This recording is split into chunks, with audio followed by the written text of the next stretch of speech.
anyway. John, They can get more Everybody light. just silence your cell phones, please. Gotcha. And Teresa Okay. and Joe Laspina. Those are black lights. Okay.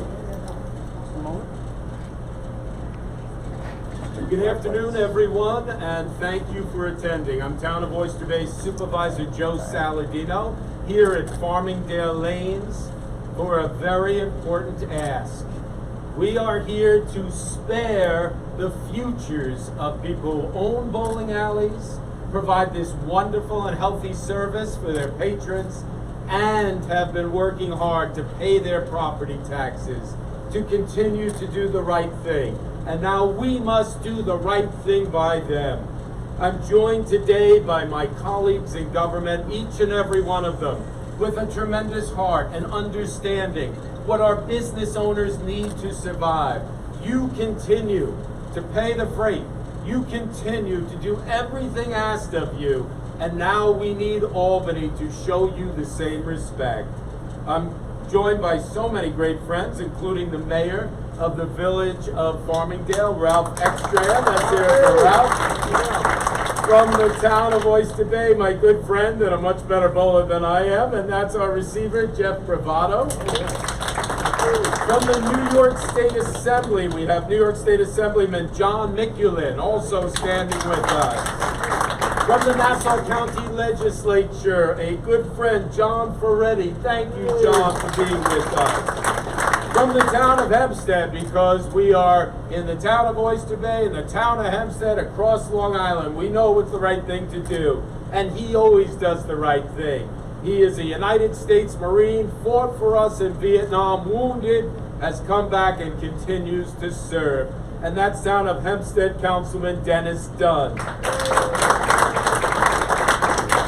We have very responsible business owners following the rules and paying the bills to keep their places viable so they don't have to shutter down. And we want to thank them.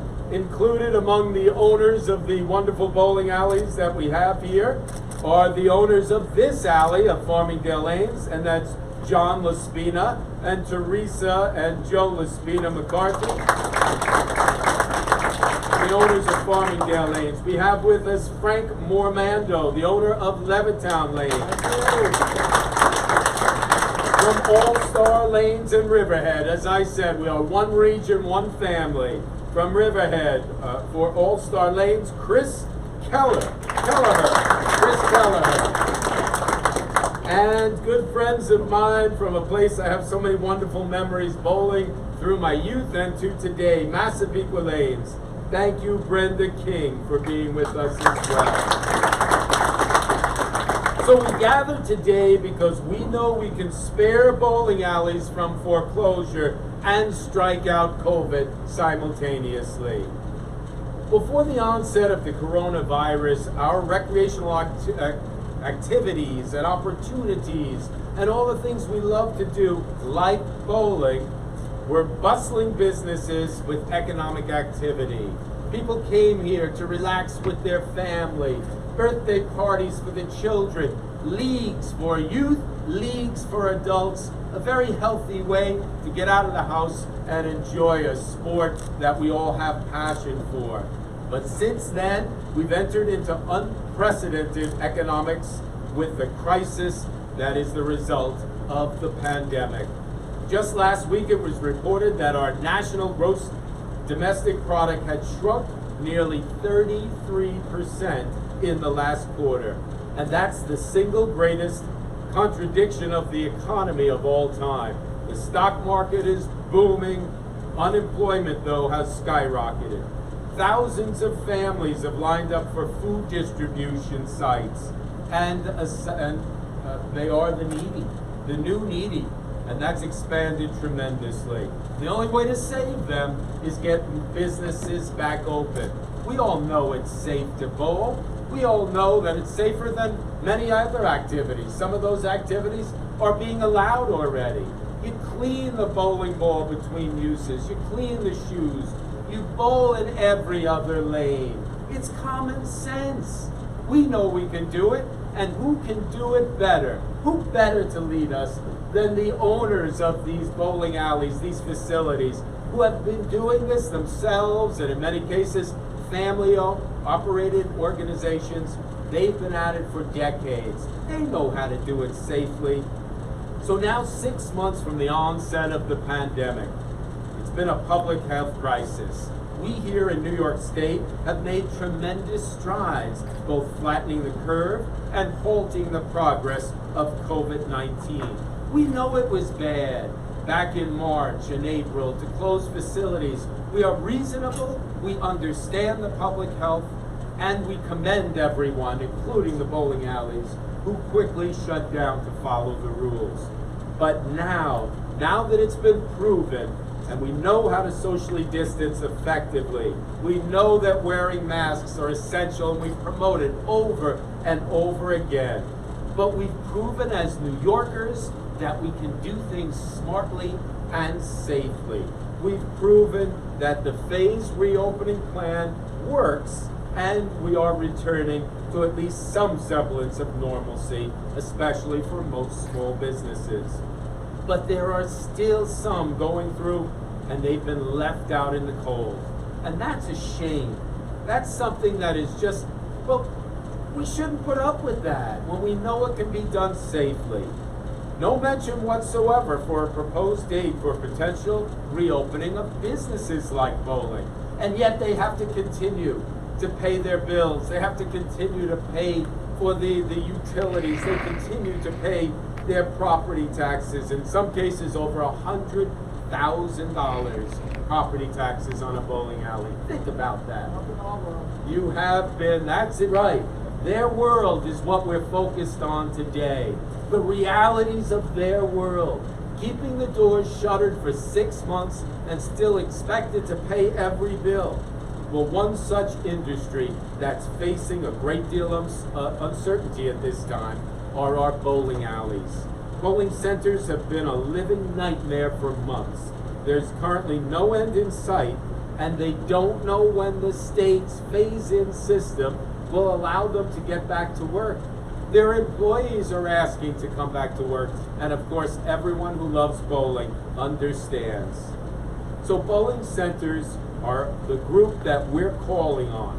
We're calling on Albany to make sure you let them know when can they reopen, and quite frankly, we think it's immediately. They'll put in their plans, just like schools have to put in a plan to the state. How will they handle it safely? Will they clean every piece of apparatus between each group? What do you do with the shoes? How do you make it safe? They know how to do this. Our residents are smart. Our residents are committed to us. Our residents have proven that they can handle these responsibilities. So why not let bowling alleys reopen? That's the question that we're asking Albany. It's absolutely unacceptable to keep them shuttered with no end in sight. Take Family Lanes, for example, which is owned and operated by John Laspina and Teresa and Joe, who are here with us today. John's family has owned and operated bowling alleys for 60 years. 60 years. You'd think they know what to do. Well, we know they do. They recently came to us looking for assistance. How do we get our business open? How do we find out what date so at least we can prepare for it? When they go to a bank to ask for a loan to get them through this tough time, what does the bank ask? Well, when will you be reopened? And they throw their hands in the air with frustration because Albany won't give them a date. How can we do this? How can this be done to these good business owners? Well, this business has been closed for 5 months with no end in sight. They're in dire need of our help. They're in dire need of help and guidance from New York State. They'll be forced to close permanently as their taxes are over $100,000 per year. And they've been out of work for 5 months. How do you make that up? You can't. It's an impossible amount to pay when they've had no revenue since March. And our hearts go out to them. And that's why we're here today. While the phased-in reopening plan has been a resounding success overall, I don't criticize the plan because we've allowed businesses to open and the facts have been borne out in our hospitals with such a tremendously low COVID rate of hospitalizations. So that means it's working. That means that business owners know what to do. It means the public is responsible and can handle the responsibility of doing activities safely. Families like Laspina family, their employers are suffering as well. With no revenue coming in, but tax bills still coming in, John's company was forced to lay off 150 employees. 150 employees with no work, no paycheck. What do you tell them? Well, Albany should tell them the date they can come back to work. It's as simple as that. If this scenario continues, they will be facing imminent foreclosure. And that's the case with all of the owners of the bowling alleys across Long Island. Now, the good news is that steps can be taken immediately to avoid that crisis. With the right safety precautions, such as spacing people out every other lane, spacing the participants, spacing out the spectators, those who may go to the refreshment center, those who are playing the games in the bowling alleys, they can be spaced out. The wearing of masks is very possible. The state allows sports to take place right now when they don't force the participants to wear a mask. And yet you don't let people bowl with a mask on? That's ludicrous. That's wrong. And we're asking Albany to correct this situation. Give them a date. Let's get the bowling alleys reopened. We know it can be done safely, and it should be done immediately. In fact, in talking with John, it's become apparent the most business for bowling centers comes from the private leagues, where bowlers utilize their own personal equipment. They're not sharing the bowling ball with others. It's their own. They're not sharing the bowling shoes with others. It's their own. At the very least, it makes perfect sense to allow the leagues to begin immediately. And we mean today. As far as public officials go, we are all unified, from the mayor to our legislators, our councilmen, our receiver, our state assembly members. Where are the others? They should be calling on the governor. At the very least, let bowling alleys open immediately for the leagues who have their own equipment. And that's what we're doing here today. We are ready to roll with the proper safety protocols. Please don't strike out our bowling alleys. They're important businesses and they have a right to survive. They have a right to continue their employees' work. They have a right to continue to be able to flourish just like every other business. I'm very happy to be here with my colleagues. One of them has asked to speak because he's an avid bowler and a pretty good one from what I gather. But Jeff Bravado would like to speak and talk about in government we have a responsibility to work with everyone, to get the message out that this can be done safely, and there is no reason, especially for the private leagues where they have their own equipment. It just makes no sense, and we're calling on Albany. Albany has been great with so many things. We were the ones who asked for outdoor dining at restaurants to be moved up to phase 2 from phase 3. They realized that and they complied. Well, it's time to do the same for businesses like bowling alleys.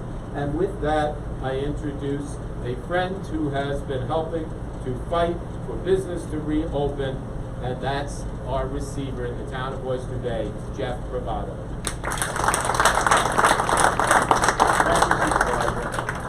Thank you, everybody. I grew up in Farmingdale, right down the block here from Farmingdale Lanes. Came here as a kid, had my birthday parties. My mom would throw my birthday parties here for me. I've had parties for my kids here, even though I'm in Massapequa Park. But this place has been here for so long. The property taxes on this bowling alley are $100,000. Massapequa is over $100,000 a year. They've been closed for 5 months. Governor, how are they gonna pay their bills? Being closed 5 months out of the year so far.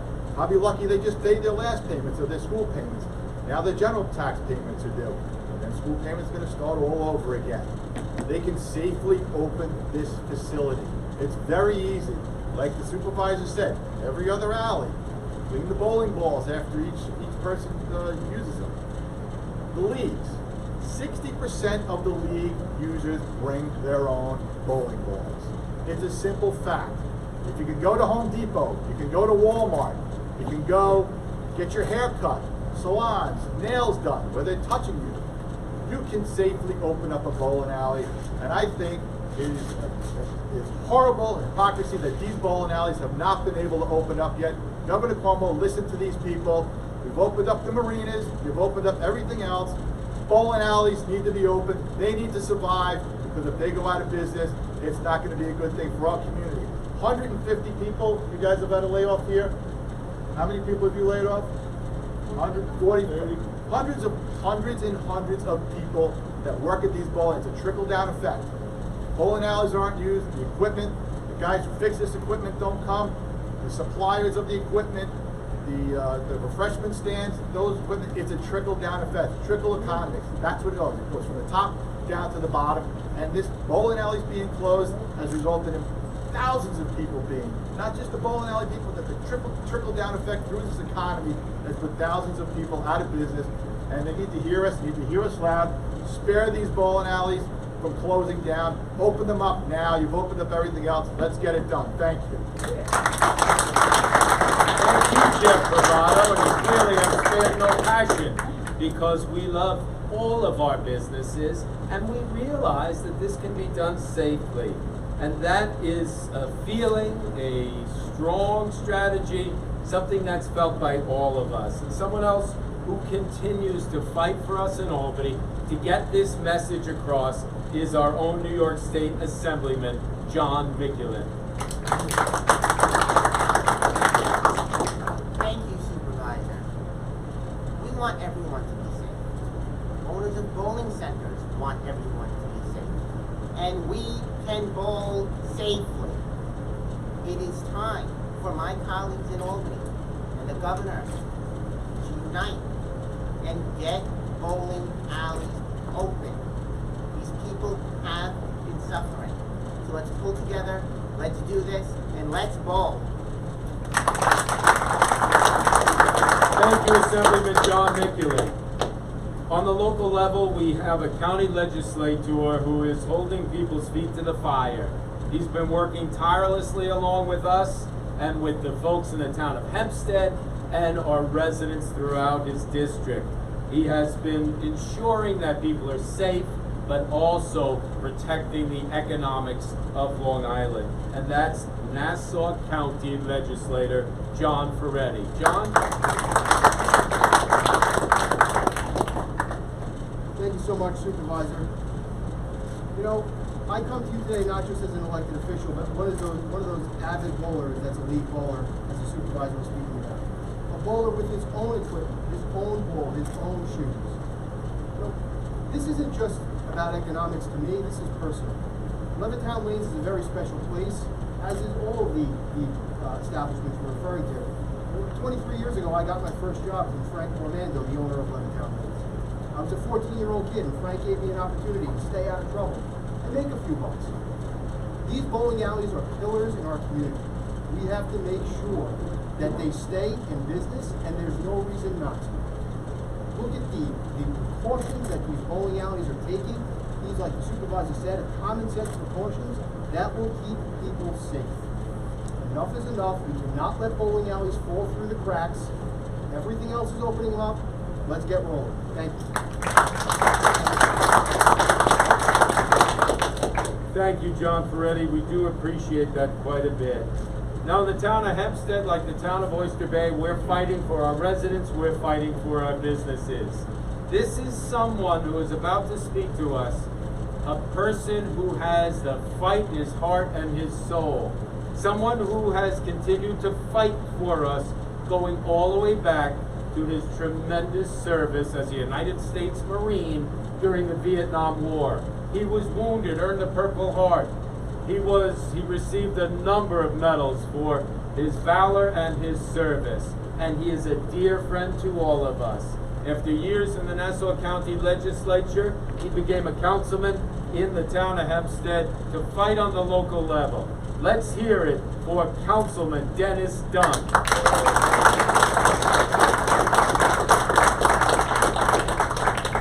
Thank you, Supervisor Joe. Now, it's quite simple. We're just saying, Governor Cuomo, let's score a strike for bowling and open up these alleys. You know, Mom bowled with the seniors. My children bowled in school, and they learned when they were little kids. I bowled on different leagues. I tell you, bowling is a lot of fun. And bowling alleys, I know that bowling alleys that I know are all in the chambers of commerce. They help our communities, and they support our kids. They support the scouts. They support the little leagues. They support anything and everything for us. The churches, the chambers of commerce. When they go to the meetings, they see the banks are open. They see the stores are open. Why aren't the bowling alleys open? No, they have to pay their bills. So, Governor, listen to the people. Let's score a strike for our bowling alleys and open these facilities. Thank you. And from our team of elected officials, I want to bring up someone who has been a friend to the village of Farmingdale for a long time. He's one of the healthcare heroes, providing for the healthcare of our residents, and he's a small business owner, a pharmacist, listening to people on the street every day. He understands the community, but he especially understands what the right thing to do is. Let's hear it for our Farmingdale Village Mayor, Ralph Ekstrand.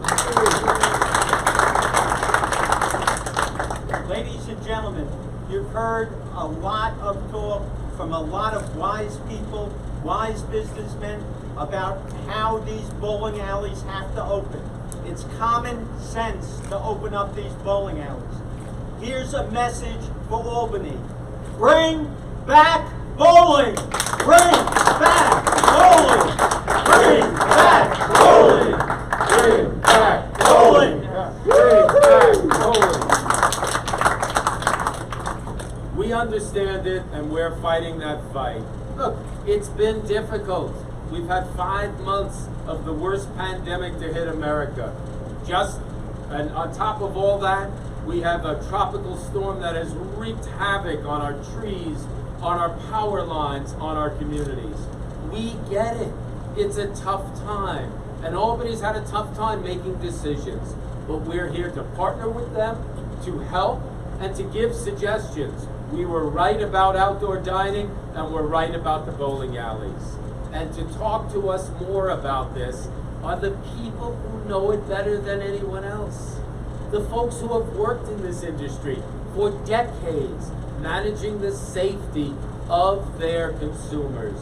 And I'd like to introduce some people right here from Farmingdale Lanes who are true heroes in the bowling community, but they're also true heroes in the business community. So let's hear it for Joe LaSpina, the operator of Farmingdale Lanes. Come on, Joe. Thank you, Mr. Supervisor. My name's Joe. My whole family has been in the bowling business for 60 years. We operate 5 centers. We've taken this situation seriously from day one. We have developed a comprehensive reopening plan. We sent it to the governor in May, waiting patiently for a response. We've shared it with all our friends in the industry. One of the things baked into bowling is the space of a lane. There's 11.5 feet per pair of lanes. It's super simple to be socially distant. We are ready to do that. We have taken precautions throughout all our locations. We actually own a location in Florida which has been open. We've learned from that. We are ready to reduce capacity. We are ready to maintain social distance. We're ready for mask mandates. So we've taken this seriously. We have a full employee guide. So we are ready to open. My sister Teresa is going to speak more about the staff. So thank you all. I appreciate all the support from everyone here. Mr. Governor, we are ready. We sent this to you. Please read it. Anyone here? There's plenty of copies. So thank you. I'd like to introduce Teresa, my sister. Hi,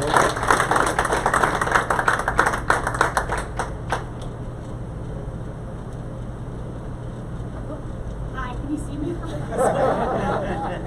So we're talking a lot about bowling and our business of bowling, but really we're a business of people.